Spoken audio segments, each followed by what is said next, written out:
you playing on the computer again? Even though you're relying on your husband's support, you're worthless. My mother-in-law doesn't understand that I work, no matter how much I try to explain it to her. And now she finally said this. My daughter is coming back for childbirth, so get out. This person doesn't seem to know who pays the $2,500 rent. I've had enough, so I decided to leave the house. The movers efficiently transported my belongings. Hey, what exactly are you doing? What's wrong with me selling my own things? My name is Katie. I'm a 34-year-old graphic designer. It has been 2 years since I married my husband, Cole.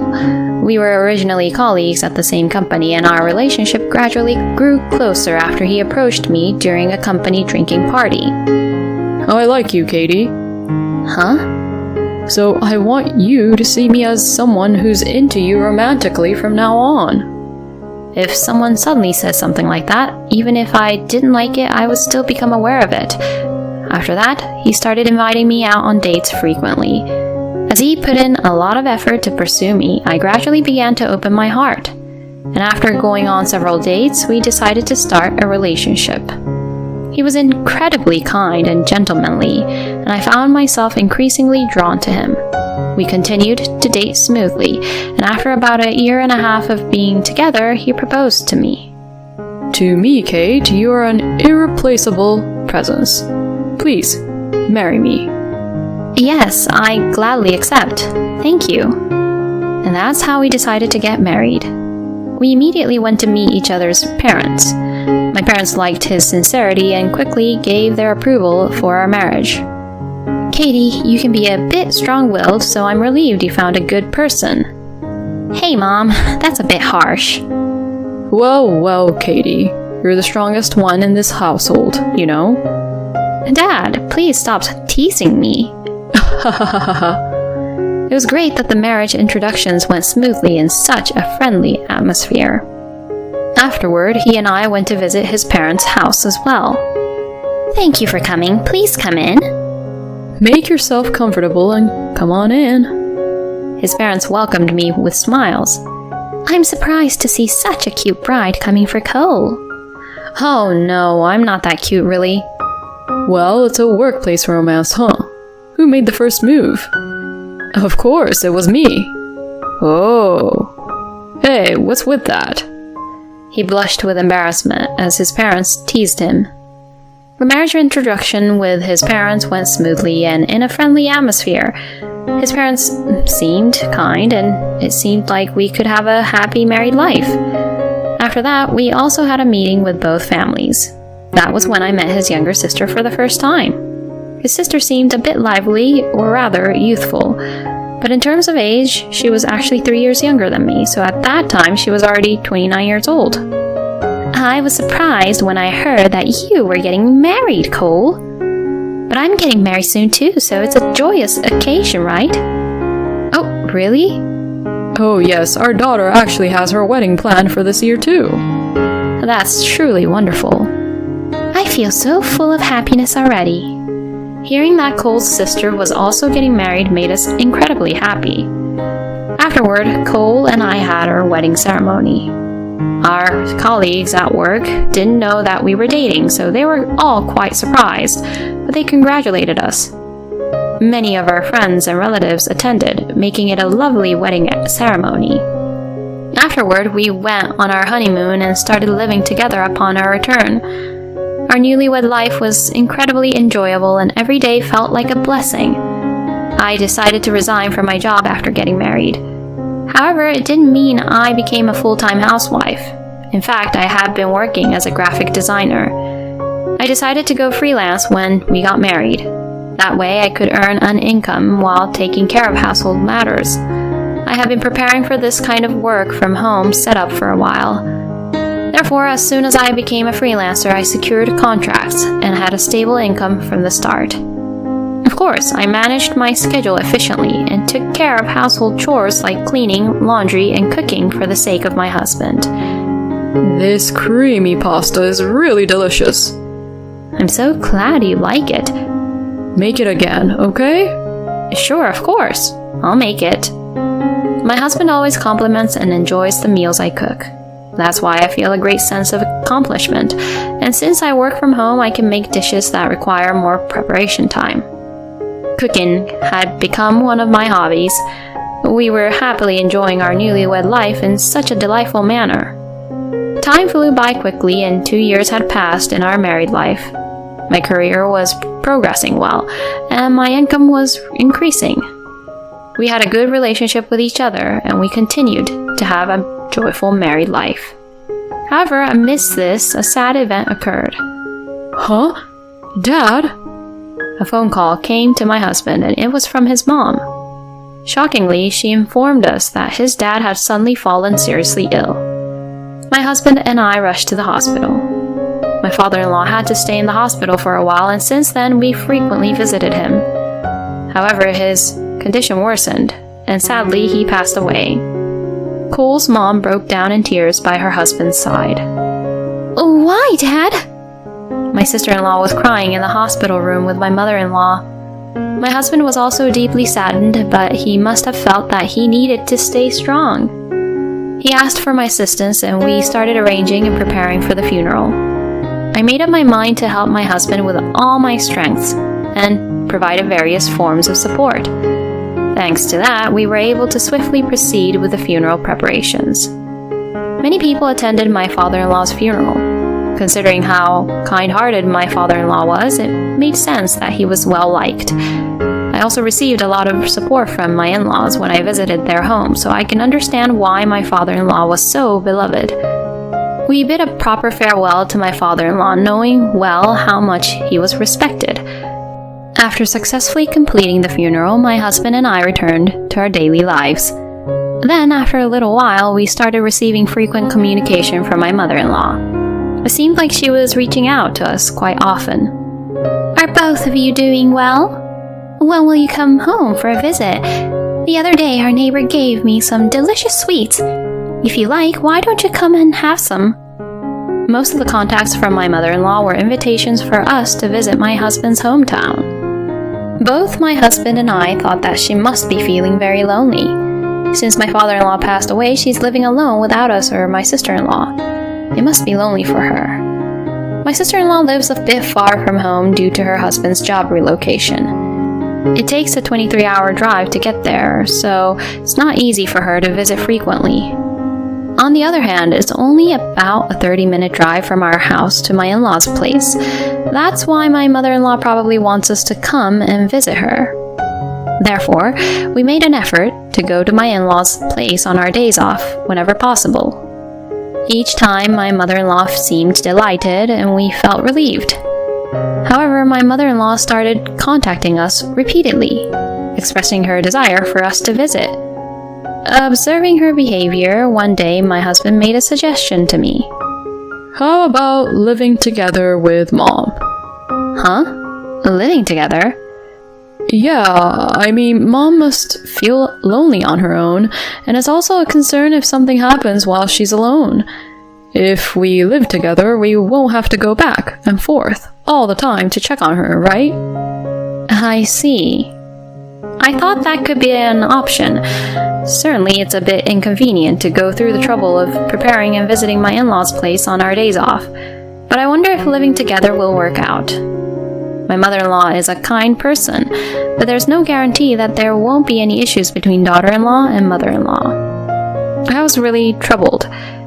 If living at my parents' house doesn't work out, we could rent a new place and set up a working room for you. Our family home is old and there aren't many rooms. How about renting an apartment where you, Katie, can work comfortably? My husband made such a suggestion. I thought it was a good idea. Indeed, living together at my in-laws' place would be a bit inconvenient, and I had that feeling. If we move to a place with more rooms, everyone's privacy can be preserved. I was convinced by my husband and decided to live with my mother-in-law. When my husband proposed it to my mother-in-law, she immediately agreed. And my mother-in-law sold the family home and moved with us to a new residence. Wow, it's such a spacious and beautiful place. I never thought we could live in a place like this. The apartment we moved into has a slightly higher rent of $2,500. but everyone gets their own room, and there's a separate bedroom for us as a couple. It's quite spacious now, and the kitchen is all modern, so cooking is easy. We were able to live a very comfortable life. Above all, it's a newly built rental apartment, so everything from the interior to the exterior is beautiful. My mother-in-law seemed happy to be living with us. I thought it was a good decision to live together and move here, but around 6 months later, I believe, was when my mother-in-law's attitude started to change. Katie, don't you have anything else to do than always locking yourself in the room during the day and playing? Huh? I was surprised when my mother-in-law said that. I work from home and I'm currently working. I can tell you're lying. I had previously mentioned to my mother-in-law that I work from home, and my husband should have explained it to her as well. I was confused because she said something like that. As a daughter-in-law, your job is to take care of the household meticulously and support your husband. Just because you're good at cooking, don't think you can get away with it. The fact that you're slacking off will eventually be exposed. It's not true. I'm not slacking off. I'm working while doing household chores. A normal job is something you go to the office for. Don't make up excuses. I was perplexed by my mother-in-law's change in attitude, and since then her treatment towards me has become increasingly harsh. Hey, the supplies are running out. Oh, sorry. I'm planning to go shopping in the afternoon, so can it wait until then? I want to drink the things I want to drink now. Not being able to drink what I want when I want is the worst. I want you to be more responsible. I feel sorry for Cole for having such a terrible wife. My mother-in-law would verbally abuse me like this every day. I couldn't bear it, and talked to my husband about it, but he didn't listen. Mom bullying you? No way, she wouldn't do such a thing. Besides, she talks to you kindly with a smile during meals, right? That's because you're there. It's much worse when we're alone during the day. Mom wouldn't do something so mean. It seemed like my husband blindly trusted his mother, and he couldn't believe what I was saying. In situations like this, I think a husband should believe his wife. I felt a little disappointed in my husband, and the bullying from my mother-in-law continued. Lately, she has been constantly pressuring us about when we will have children. Are you infertile? You have absolutely no redeeming qualities. Her heartless words kept piling up stress on me. Are you playing on the computer again? You're just wasting your husband's money. No matter how much I explained, my mother-in-law refused to understand that I was working. And she finally said something like this. Recently, we're temporarily living here. Huh? What do you mean? Just got pregnant. Huh? What do you mean? Unlike you, she's a good girl, and she's going to give me a grandbaby. So you'll have to leave. Huh? Of course, having a stranger like you around is nothing but stress for that child. Wait a minute. Are you going a bit too far with your words? You're so annoying. You're just a parasite in this house. It's better for my daughter's peace of mind during childbirth if someone like you who gets in the way is gone. Leave because my daughter will be coming back for her postpartum stay. My mother-in-law's words are unbearable. Does she not know who pays the monthly rent of $2,500? I decided I had reached my limit and made up my mind to leave the house. I understand. I'll leave. When I said that, my mother-in-law smiled as if it suited me. Fine, as long as you understand, you don't have to come back. Ignoring my mother-in-law's words, I began packing my belongings. That night, I talked to my husband, or rather, it was more like a final confirmation. Will he ultimately choose me over his mother? I explained to my husband that his mother told me to leave because his sister is coming back for her postpartum stay. In response, my husband laughed, saying his mother wouldn't use such harsh words like leave. Don't twist the fact like that, he said with a smile. If that's what Mom said, I'm sorry, but why don't you temporarily go back to your parents' house or something? At that moment, I realized that this person was hopeless. He's a mama's boy who values his mother more than his wife. All right, I understand. I said that and immediately made a phone call to a certain place. It was a house moving service. Luckily, they could come tomorrow, so I quickly made a reservation. And the next day, on Saturday afternoon, the service people arrived. Huh? What? Seeing several moving personnel entering the house, both my husband and mother-in-law were surprised. I instructed them to take all the furniture and appliances. The moving people efficiently moved the belongings out of the house. Wait, what are you doing? Why are you moving the TV and refrigerator? My mother-in-law shouted like that. I coldly looked at her and said, "What's wrong with me selling my own things?" Huh? All the things in this house were bought by me. That's a lie. If you think it's a lie, why don't you ask Cole? My mother-in-law looked surprised and turned to my husband. My husband answered, "Oh yes, it's true. Katie bought all the furniture and appliances in this house. But why do you need to sell them if you're temporarily leaving the house?" My husband asked me that. "It's because I'm getting a divorce from you."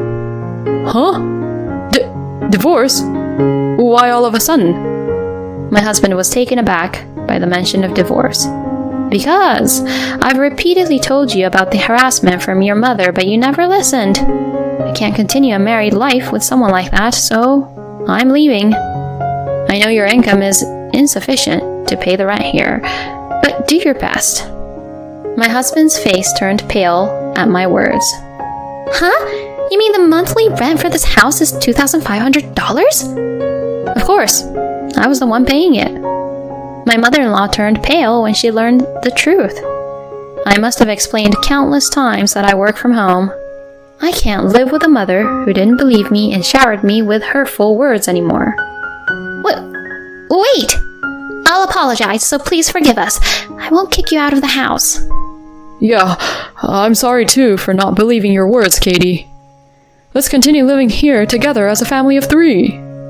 Even if they said such things, it's already too late. It's unfortunate, but repairing something that's already broken isn't that easy. Besides, you're just apologizing because your own lives are in jeopardy. If you continue living together like this, you'll quickly return to being the abusive mother-in-law and the mama's boy you used to be. The moving personnel who were moving the furniture chuckled at my words. My mother-in-law and husband looked embarrassed as they lowered their heads. After seeing off the moving personnel who finished moving the items, I placed my belongings at the entrance. "Well, here's the divorce papers." I handed the divorce papers to my husband and left the house. My mother-in-law and husband watched in astonishment as I walked out. After that, I went back to my parents' house temporarily. It seems my husband continued to refuse the divorce, but I hired a lawyer and submitted evidence of the abuse from my mother-in-law, including recorded conversations. In the end, my husband agreed to the divorce and we separated. And then his sister returned for a temporary stay to give birth. And by the time his sister came back to have a baby back home, they already had to cancel that room. Well, honestly, my husband's income was low, so it was impossible for him to continue living in that place under those circumstances. Moreover, he would need to buy new furniture and appliances, which would require additional money. In the end, it seems they moved to a cheap and small rental apartment. But my sister-in-law didn't come back just for a regular visit. She had gotten a divorce due to an affair and came back home. It is said that she was caught with a baby from the affair and was kicked out of the house by her husband. Even though she had hoped to return to her new and beautiful childhood home, it seems that her family's situation has taken a turn for the worse, and she is feeling desperate. It seems that she is in a difficult situation where she cannot receive child support, and on top of that, her husband is demanding alimony from her. As a result, everyone in my in-laws' family is working hard just to make ends meet. They deserve what they got. On the other hand, I am living comfortably at my parents' house after a long time, and my work is going smoothly as ever. For now, I plan to focus on my work while taking a break from romance and marriage. I'm even considering the possibility of starting a new life abroad. Why do people bully their daughter-in-law? And the husband who blindly believes his mother is just despicable. It seems like it was a good thing for Katie to cut ties with such a family. She has enough independence and income to support herself. From now on, live freely for your own sake. I sincerely hope that she will have a happy life ahead. Thank you for watching until the end. If you enjoyed it, please consider subscribing to the channel. I look forward to seeing you in the next video.